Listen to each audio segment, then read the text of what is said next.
열왕기상 20장 31절에서 43절까지의 말씀, 저와 여러분들이 한 절씩 교도가도록 하겠습니다. 제가 가진 구약성경 552쪽입니다. 열왕기상 20장 31절에서 43절까지의 말씀입니다. 이 계시의 말씀을 들을 때 살아계신 하나님의 음성을 들으실 수 있기를 바랍니다. 제가 먼저 31절 읽겠습니다. 그의 신하들이 그에게 말하되 우리가 들은즉 이스라엘 집의 왕들은 인자한 왕이라 하니 만일 우리가 굵은 배로 허리를 동이고 테두리를 머리에 쓰고 이스라엘의 왕에게로 나아가면 그가 혹시 왕의 생명을 살리리이다 하고,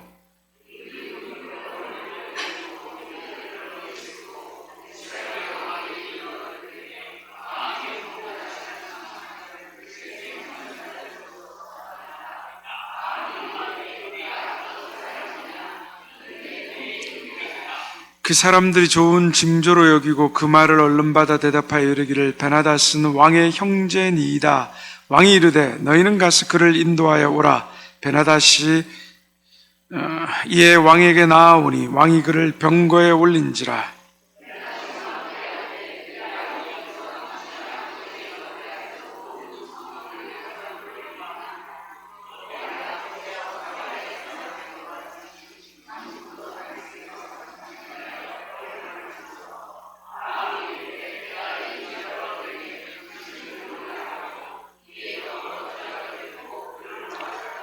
선지자의 무리중한 사람이 여호와의 말씀을 그의 친구에게 이르되 너는 나를 치라 하였더니 그 사람이 치기 싫어하는지라.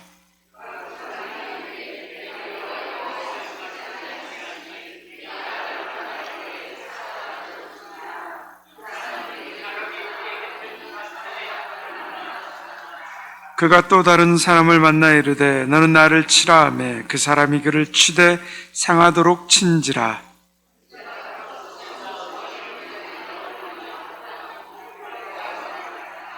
왕이 지나갈 때 그가 소리질러 왕을 불러 이르되 종이 전장 가운데 나갔더니 한 사람이 돌이켜 어떤 사람을 끌고 내게로 와서 말하기를 이 사람을 지키라. 만일 그를 잃어버리면 내 생명으로 그의 생명을 대신하게 하나 그렇지 아니하면 내가 은 1달란트를 내야 하리라 하였거늘,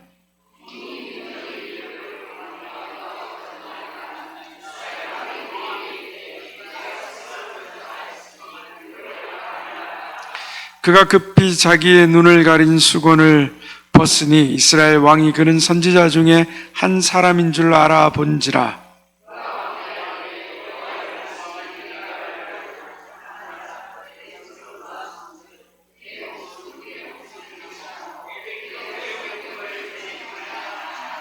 함께 읽겠습니다. 이스라엘 왕이 근심하고 답답하여 그의 왕궁으로 돌아가려고 사마리아에게 이르니라. 아멘. 제 대학 후배 중에 한 명이 갑자기 몸에 바이러스의 공격에 의해서 하반신이 마비된 목회 사역을 하고 있는 한 후배가 있습니다. 어느 날 갑자기 바이러스가 몸에 공격해 왔고 그 바이러스로 인해서 의식이 없는 상태에서 깨어났더니 자신의 손발이 그 병상 침대에 묶여 있고 아무리 움직여 보려고 일어나려고 해도 일어날 수 없는 자신의 그 모습을 발견하고 절망하고 소리 질렀다라는 이야기를 들었습니다. 하반신이 마비되었다는 고통도 큰데 더 큰 고통은 그 하반신에 감각이 없다라는 겁니다. 이렇게 전기 보일러에 발을 올려놨는데 이게 뜨거운데 뜨겁다라는 감각이 생기지 않으니까 타는 냄새에 의해서 알게 되는, 그래서 그런 일들로 인해서 큰 화상으로 인해서 2번이나 또 응급실 가서 수술하게 되었고 조금만 더 놔뒀더라면 다리를 절단해야 되는 그런 지경까지 이를 뻔했다라는 이야기를 들은 적이 있습니다. 그러면서 저에게 이렇게 말합니다. 지금 대학교에서 장애인 그 센터를 운영하면서 사람들에게 장애인 인식 개선에 대한 것들을 가르치고 또 대학생들을 목회하면서 있는데, 요즘 대학생들을 보면 자기가 어떤 다리에 감각 없는 것에 그 아이들을 비유하자면 아이들이 죄에 대한 감각이 없다는 겁니다. 자기에게 상담을 하러 오는데 상담의 이야기를 들으면 죄에 대한 감각이 없는 것. 이게 지금 이 시대를 살아가고 있는 일반 대학생들의 문제고 어려움이구나. 성적인 것도 우리가 그냥 생각하지 못한 굉장한 일들뿐만 아니라 가정에서의 어떤 폭력, 그리고 친구들 사이에서의 관계에 일어나는 끔찍한 죄악들이 너무 많다는 거죠. 그런데 그렇게 당한 친구들이 있는데 그렇게 가해를 하는 친구들은 죄에 대한 감각이 없다는 겁니다. 그냥 너무 당연하게 생각한다는 겁니다. 그래서 결국에는 우리에게 감각이 없다라는 것, 그것은 우리의 인생을 죽게 만드는 것이구나. 그래서 우리가 하나님의 말씀에 살아있는 감각, 죄에 대한 이 감각이 있다는 것은 굉장히 중요한, 우리의 삶과 죽음의 문제를 끌어가는 중요한 일이 된다는 것을 말하는 것을 들은 적이 있습니다. 오늘 본문 말씀에도 보면 죄에 대한 감각을 완전히 잃어버린 왕이 나옵니다. 그 왕이 누구입니까? 아합 왕입니다. 북이스라엘에서 가장 악한 왕이었습니다. 하나님께서 그를, 하나님의 그 심판을 통하여서 그를 죄에서 오게 하시기 위해서 많은 일들을 행하셨습니다. 아람과의 그 전쟁이 일어났습니다. 그런데 이스라엘과 아람과의 이 전쟁은 게임이 안 되는 전쟁이죠. 싸움이 안 됩니다. 왜냐하면 아람의 세력은 너무나도 컸고 이스라엘의 그 세력은 너무나도 미약했습니다. 아람이 봤을 때 아람이 진다는 것은 있을 수 없는 일이고, 이스라엘이 봤을 때 이스라엘이 아람을 이긴다는 일도 있을 수 없는 일이었습니다. 그런데 놀랍게 있을 수 없는 일이 일어납니다. 왜 하나님께서 아합에게 적은 군사, 말도 안 되는 그 군사의 수로 대군, 아람의 그 대군을 물리치게 하셨을까요? 또 그 큰 대군을 가진 아람이, 그리고 철저하게 이스라엘에 대해서 분석하고 심지어는 그들이 믿고 있는 하나님에 대해서까지 분석해 가면서 산에 있는 하나님, 평지에서 이길 수 없을 것이다. 그래서 평지로 끌어내어 전투를 치루었음에도 10만의 대군이 하루아침에 멸망당했다라고 성경은 말하고 있습니다. 왜 이렇게 많은 군사를 가진 아람의 대군을 하나님께서 패하게 하셨을까요? 그것은 성경이 뭐라고 말하고 있습니까? 그 모든 일들을 통하여서 아합에게, 그리고 아람에게 뭘 깨닫게 하신다고요? 하나님이 여호와임을 알게 하겠다라는 겁니다. 하나님이 여호와이심을 알게 하겠다라는 겁니다. 하나님의 목적은 전쟁에서 승리와 패배가 아니었습니다. 아합같이 작은 자, 못는 자, 없는 자가 승리하게 하시고, 베나닷같이 큰 자, 그리고 대단한 자, 있는 자가 패하게 하심을 통하여서 하나님의 여호와, 즉 하나님이 구원자이심을 알게 하시는 것이 하나님의 목적이었다는 겁니다. 우리의 삶도 마찬가지입니다. 우리는 성공과 실패를 주목하고, 그리고 축복과 저주를 주목합니다. 그리고 건강과 질병에 대해서 우리는 주목합니다.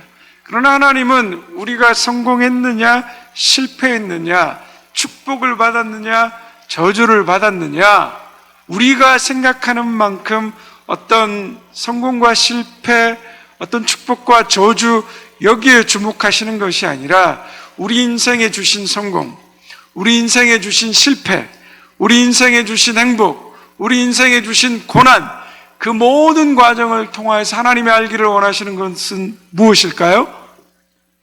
하나님이 여호와라는 것을 아는 것입니다. 하나님이 구원자라는 것을 아는 것입니다. 하나님이 우리의 전 인생을 통하여서 하나님이 온 우주 만물의 주인이시고 우리 인생의 주인 되신 삶과 죽음, 행복과 저주, 이 모든 것이 누구로부터 오는 것이라고요? 하나님으로부터 오는 것. 하나님이 우리를 통치하고 다스리고 계신 것. 그래서 하나님을 아는 것을 통하여서 우리 영혼의 가장 중요한 그 구원을 얻게 하시는 것이 하나님의 목적이라는 것입니다. 그래서 우리는 이길 때에도 겸손하게 하나님이 하신 일이구나.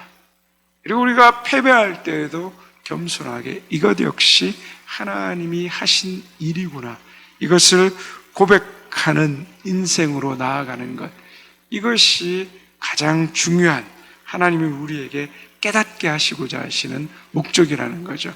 하나님은 계속해서 아합이 하나님이 누구이신지, 그리고 하나님을 알고 깨달아서 하나님께 돌아와서 그가 다시 하나님의 자녀로 회복하기를 원하고 계십니다.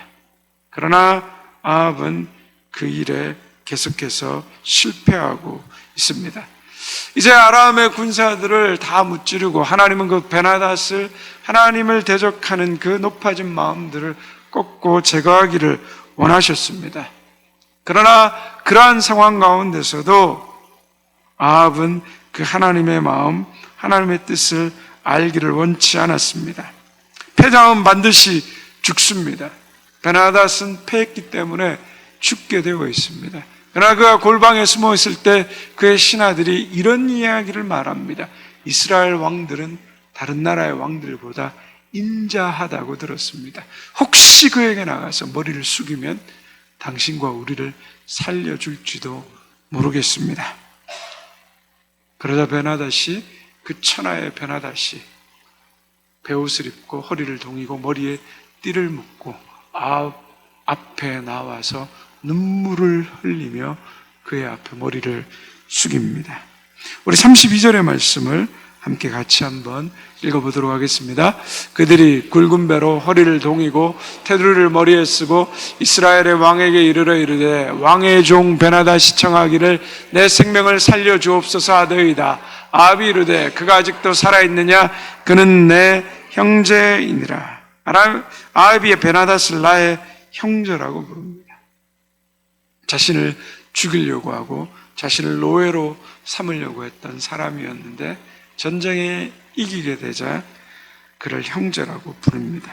그래서 베나닷이 이때를 놓치지 않고 저는 아합 왕의 형제입니다. 그러면서 아합이 그를 자신의 병거에 태웁니다. 마치 전쟁을 승리자와 패배자가 아니라 함께 승리한 사람처럼 보이게 합니다. 그러자 베나닷이 뭐라고 말하냐면 내가 빼앗은 모든 성읍을 돌려드리고 그리고 우리 시리아 다메섹 수도에 아합 거리를 만들겠다라고 말합니다. 요즘 말하자면 뭐 미국 LA에 우리 누구 거리죠? 갑자기 생각이 안 나네. 하여튼 유명한 사람들 이름을 딴 거리들이 있잖아요. 그래서 그런 어떤 거리들, 자신의 이름을 딴 거리들을 만들겠다고, 아합 거리를 아합로라고 만들겠다라고 이야기하는 것을 보게 됩니다. 그러자 기분이 너무 좋아진 아합이 그와 주화약을 맺고 그를 풀어주게 됩니다. 전쟁에 승리했지만, 기적적인 승리였지만 아합의 마음에는 하나님을 알고자 하는 마음이 없었습니다. 오로지 자기 이름이 드러나고 자기 이름이 높아지는 일에만 마음을 두게 됩니다. 하나님의 말씀을 가볍게 여깁니다. 가르치고 깨닫게 하고 인내하고 참아주며 교훈해도 못 알아들으면 어떻게 합니까? 어떻게 하십니까? 아이들이 가르치고 깨닫게 하고 인내하고 참아주고 성질 나가다 나서 손이 확 올라가다고 가다가도 탁 내리고 그런데도 또 말을 끝까지 안 들으면 어떻게 하십니까? 예, 다 해보셔놓고 이러시립니까? 저만 한 것처럼. 예. 몽둥이를 드시는 거죠.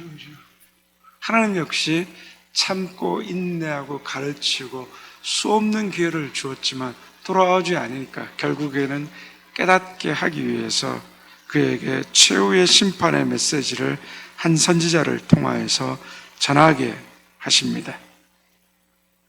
이 선지자가 그 일들을 하기 위해서 하나의 퍼포먼스를 하게 됩니다. 친구에게 찾아가서 자기를 때리라고 말합니다.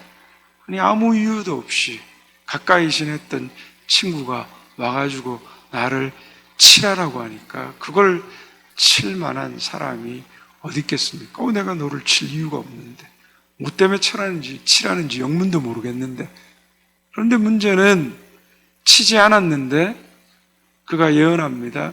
너가 나와 벗어나서 길을 떠날 때 사자가 너를 물어 죽이리라. 근데 진짜 가다가 사자한테 물려서 죽어버립니다. 어떻게 이런 일이 생길 수 있냐는 거죠. 하나님 너무하신 것 아닙니까? 이런 질문이 생깁니다. 그래서 도대체 뭐 때문에 이 일을 거부한 친구가 죽음을 당한 것일까? 이제 그 이야기가 나오고 있습니다. 우리 20장 35절에서 36절의 말씀을 함께 같이 읽습니다. 선지자의 무리 중 한 사람이 여호와의 말씀을 그의 친구에게 이르되 너는 나를 치라 했더니 그 사람이 치기를 싫어하는지라. 제가 그 사람에게 이르되 내가 여호와의 말씀을 듣지 아니하였으니 내가 나를 떠나갈 때 사자가 너를 죽이리라. 그 사람이 저희 곁을 떠나가더니 사자가 그를 만나 죽이더라. 자, 자세히 말씀을 보면 이 친구가 죽은 이유가 나옵니다. 뭐가 어떤 것이 발견되시죠? 35절과 36절에 보시면, 네, 역시 훌륭하십니다. 그죠? 선지자 무리 중에 한 사람이 35절에 보면 여호와의 말씀으로 그 동무에게 말했다라고 말하고 있습니다. 또 36절에 보니까 뭐라고 말합니까? 내가 여호와의 말씀을 듣지 않았으니. 이 선지자는 지금 자기의 말과 자기의 생각과 자기의 의도를 말하고 있는 것이 아니라 누구의 말을 전하고 있다고요? 하나님의 말씀, 여호와의 말씀, 내 계획과 내 요청도 아니고 하나님의 말씀을 너에게 전한다는 거죠. 선지자라 그랬습니다. 선지자가 뭐 하는 사람입니까? 하나님의 말씀을 듣고 하나님의 말씀을 백성에게 가르치는 사람이죠. 선지자의 동료라는 건 선지자라는 거죠. 하나님의 말씀을 듣고 배우고 가르치는 사람인데 하나님의 말씀으로 내가 너에게 말하노니 하나님이 너를 통하여 나를 치라고 하셨다. 그런데 하나님의 말씀에 대한 분별도 감각도 상실했습니다. 그 하나님의 말씀을 듣고 수행해야 될 사람이 하나님의 말씀이 들려도 분별하고 깨닫지 못합니다. 그리고 그 말씀에 불순종합니다. 결국 그가 사자에게 죽임을 당하게 됩니다. 이게 뭘 의미합니까?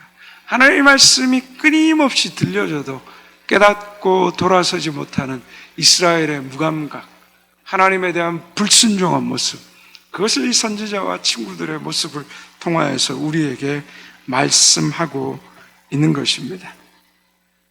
이게 우리의 현실입니다. 우리 하나님의 말씀을 듣지 않으면 죽습니다. 멀쩡하던데요? 안 죽던데요?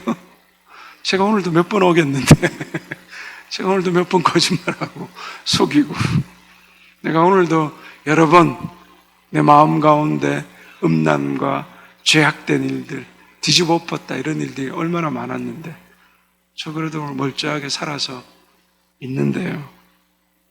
근데 여러분, 하나님의 말씀을 듣지 않으면 죽는다는 말씀이 어디에 처음 나옵니까? 성경에? 네, 그렇죠. 창세기에 에덴 동산에서부터 나온 말입니다. 하나님이 선악과를 만드시고 아담과 하와에게 내가 이 선악을 알게 하는 나무의 열매를 먹으면 어떻게 된다고요? 반드시 정령 죽으리라.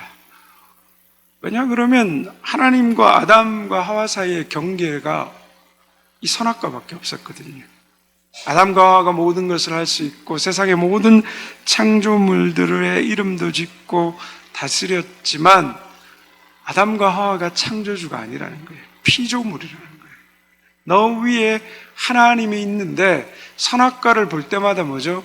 네가 이 우주 만물의 주인과 인생이 아니라 너 위에 하나님이 계시다는 거 알아라라는 거죠. 너에게 금지하는 것을 명령하시는 분이 있다는 것을 깨달아라는 거죠. 그래서 하나님은 반드시 죽는다고 했습니다. 그런데 사탄이 와서 뭐라고 말합니까? 이 선악을 알게 하는 열매를 먹게 되면 네 눈이 밝아져서 하나님과 같이 될 거라고. 하나님이 그렇게 될까 봐 너에게 먹지 말라고 하는 것이라고. 우리도 이런 유혹을 받게 되면 마음에 갈등이 생기지 않겠습니까? 하나님과 같이 될 수 있다는데 정말 하나님이 내가 하나님과 좀 비슷해지는 거 질투하시고 싫어하시나? 막 갈등이 되는 거죠.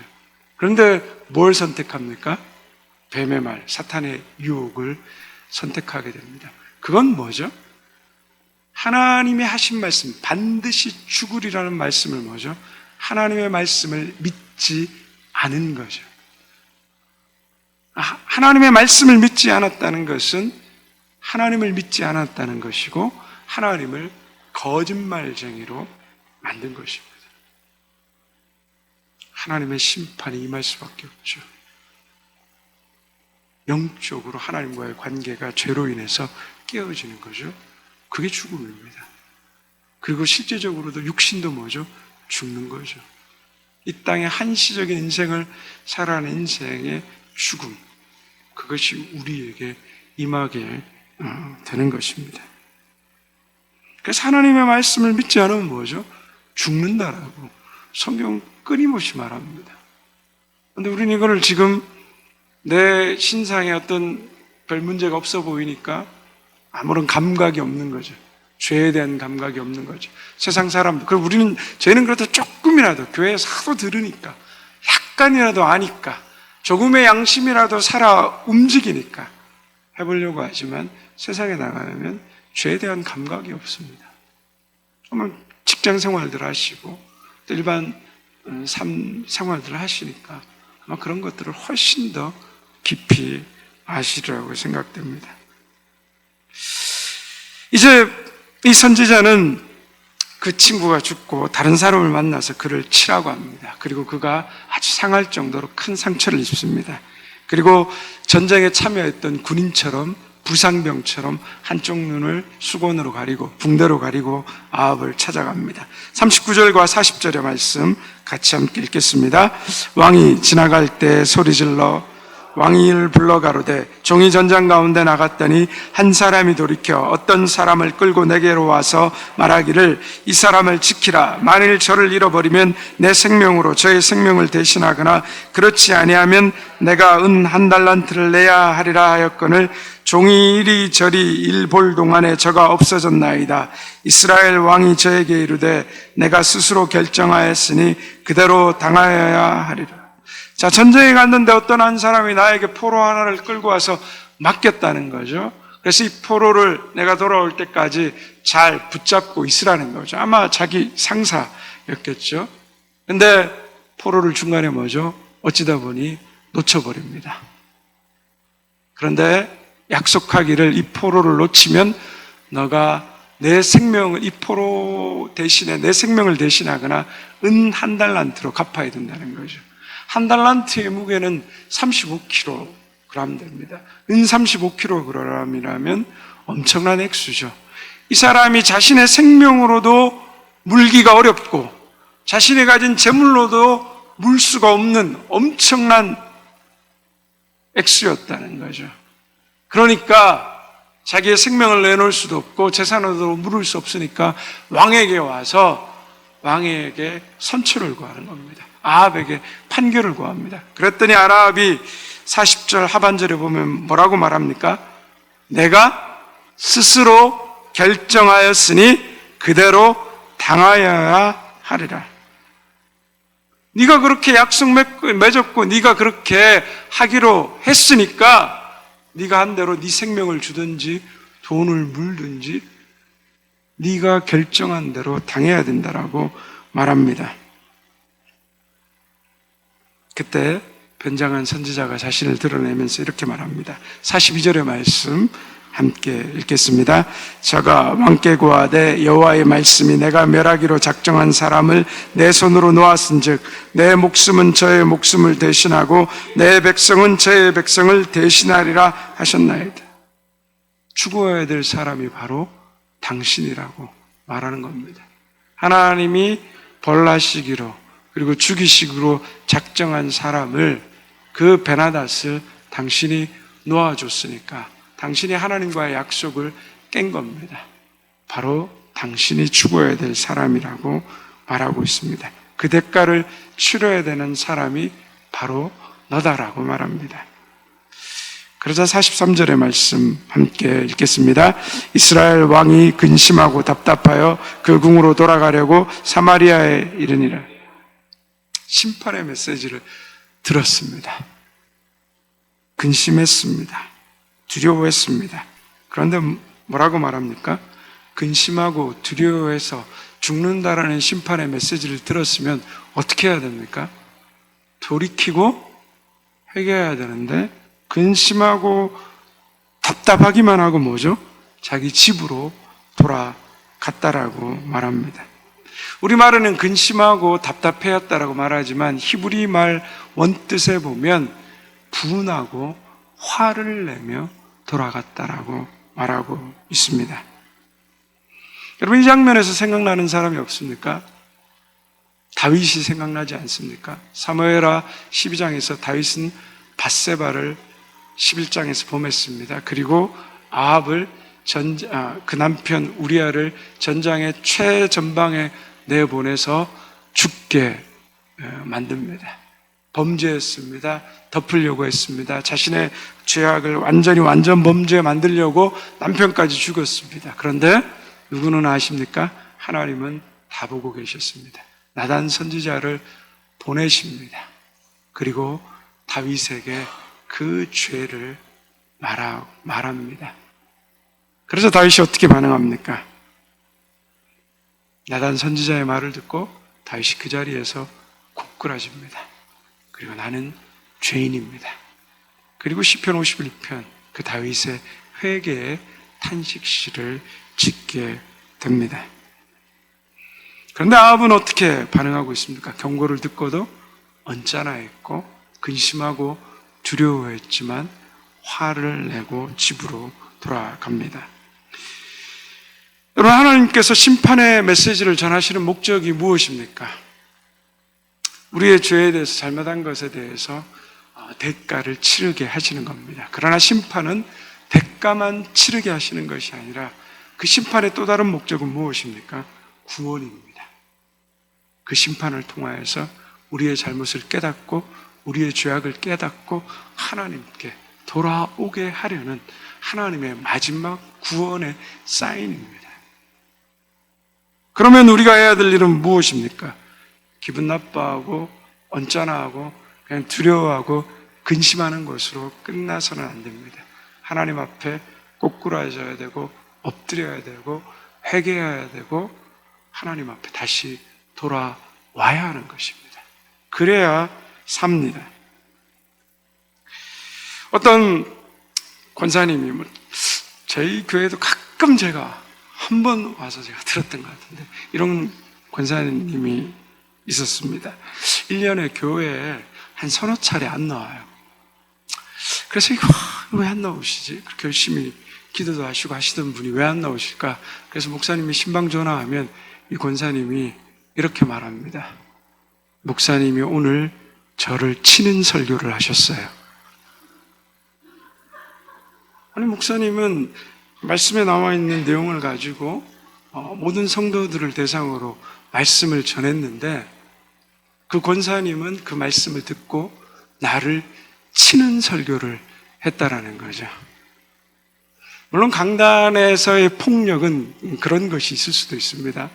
인간이기 때문에 괴롭고 어렵다 보면 어떤 메시지를 보다가 어떤 특정 대상이 생각나기도 하고 그 대상을 향해서 메시지를 던질 수도 있겠죠.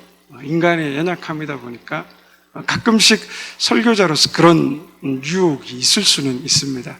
그러나 그것은 굉장히 인간적인 생각일 뿐이고 하나님이 그런 것들을 원치 않기 때문에 그런 부분에 있어서 굉장히 두렵고 떨림으로 조심합니다. 저 역시 마찬가지입니다. 저도 설교를 준비하다가 혹시 이분이 나에게 불편함이 있어서 자신에게 말하는 메시지로 들으시면 어떡하시지? 제 안에 그런 생각이 들어오면 저는 그 메시지를 빼버립니다. 왜냐 그럼 제 안에도 그런 생각이 있다라는 거니까. 그런데 어쨌든 이 권사님이 그렇게 말할 때마다 목사님 마음이 너무 힘드신 거예요.